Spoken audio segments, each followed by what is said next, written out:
Hey guys, it's Andrew from Cardinal Kia. In this video, I'm going to show you how to use your auto rear wiper in reverse in the 2022 Kia Sportage. I have in front of me here an EX Premium S all-wheel drive in scarlet red.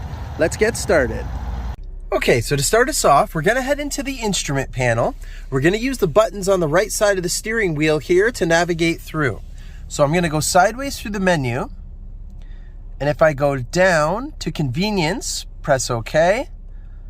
And go down to auto rear wiper in reverse and hit OK. Now, what that's going to do is if I were to have the front wipers going, I'm going to put them on the low setting just to keep them moving.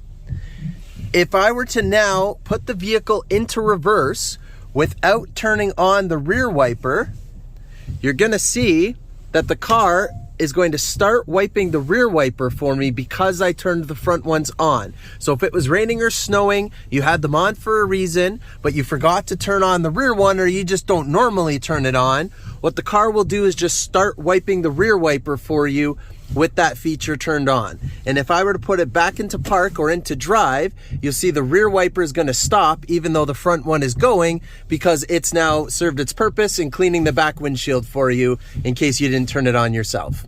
And that's how you do it. Thank you very much for watching, guys. Please make sure you hit that like button if you like this video, and make sure that you subscribe and select the notification bell so you're up to date with all of our videos.